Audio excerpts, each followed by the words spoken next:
Alors, toujours au niveau des publicités, je suis à la page 7. On a parlé de la caricature chez Beauty In, acheter la beauté incorporée. Tu vois que la jeune fille n'est pas du tout pareille dans la vraie vie que dans le miroir, de ce qu'il essaie de lui faire accroire toutes sortes de choses. On a les deux publicités ici, donc des résultats miraculeux en 1 heure, révolutionnaires. Fait que ça exagère vraiment les bienfaits du produit. Et c'est écrit ici, bien, tu peux échapper à une partie de la publicité télévisuelle, ça veut dire à la télé, en baissant le volume du téléviseur ou tout simplement en te levant pour faire autre chose pendant les publicités. Apprends à réduire le temps que tu passes devant un écran. Enfin, reste critique. Ça veut dire continue de te poser des questions par rapport aux messages qui sont véhiculés dans la publicité. Est-ce vraiment vrai ou pas? Ou exagéré? Changement de page. Je vais terminer la page 8 parce que je crois que je n'avais pas terminé. Alors, on était rendu au droit. Alors, on disait que les besoins de base, les besoins, là, c'est besoins physiologiques, affectifs et relationnels, c'est aussi, certains font aussi partie des droits humains, c'est-à-dire que c'est une loi qui dit que tous les humains ont le droit à ça pour être en bonne santé et en sécurité. Fait que je t'ai rendu à lire les droits humains, là, c'est ici, là. Ces droits comprennent notamment le droit à un niveau de vie décent, ça veut dire avoir un toit, des vêtements, de la nourriture, le droit à des soins médicaux, le droit à l'éducation, le droit à la liberté d'expression et le droit à la justice. Les désirs correspondent plutôt à des envies, à des souhaits et non à des besoins réels. Il est normal et sain d'avoir des désirs. Cependant, ceux-ci peuvent disparaître ou se transformer, alors que ces besoins qu'on a nommés ici restent toujours les mêmes tout au long de la vie de l'être humain. C'est ce qui différencie les désirs des besoins. Les désirs, ça passe. On a envie d'un vélo, on a envie de ci, de ça, ça passe, alors que les besoins demeurent essentiels tout au long de la vie. La ligne peut être parfois mince entre les désirs et les besoins. C'est là où il y a un risque de passer de la saine consommation, donc de bien consommer, bien acheter, à la surconsommation en prenant nos désirs pour des besoins. Apprendre à distinguer un besoin d'un désir. Une habileté à développer pour pratiquer une consommation responsable et de distinguer les besoins des désirs. L'idée n'est pas de dire non à tout ce qui n'est pas un besoin, ni de juger qui que ce soit par rapport à ses choix.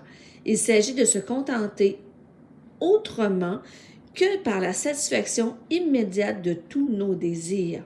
Valorisons ce que nous sommes, valorisons ce que nous faisons et non seulement ce que nous possédons. Fait que c'est bien plus important qui on est et ce qu'on réussit à faire que ce qu'on possède en fait, ce qu'on achète. Besoin illimité, j'ai-tu tout lu ça là, oui. Besoin illimité, désir, attends, je recommence. Nos besoins sont limités alors que nos désirs sont illimités. Inégalité en hausse. Alors, si on comprend bien, nos besoins, bien, il y a une limite. Quand j'ai fini de manger, de dormir, c'est correct, c'est terminé. Alors que les désirs, là, je peux vouloir acheter plein de choses. Ils sont illimités. Limités, illimités. L'ONU, donc l'Organisation des Nations Unies, estime que 820 millions de personnes souffrent de malnutrition dans le monde et 2,2 milliards d'humains n'ont pas accès à l'eau potable. Pendant ce temps, certains gaspillent et restent indifférents face aux impacts de leur surconsommation. Autrement dit, certains peinent à combler leurs besoins de base, tandis que d'autres satisfont leurs désirs les plus fous. Même si les désirs peuvent être illimités, les ressources qu'offre la planète sont pour leur part limitées. Il est important de les utiliser intelligemment. La surconsommation comme mode de vie. Dans les pays occidentaux, c'est les pays qui sont plus riches au nord, la surconsommation s'est imposée en tant que mode de vie et représente même un idéal de réussite. Plus on possède de choses, plus on est considéré comme un modèle. Ça, c'est bizarre un peu. Qui n'a jamais souhaité posséder le dernier gadget électronique après avoir appris qu'un de ses amis le possédait aussi? Bien entendu, certains besoins peuvent et doivent être comblés par la consommation. C'est sûr, il faut acheter des choses.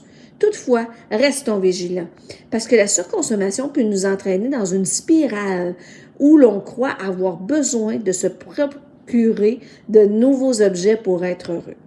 Savais-tu qu'en 2019, pour chaque dollar gagné, les familles canadiennes ont dépensé en moyenne 1,77 $.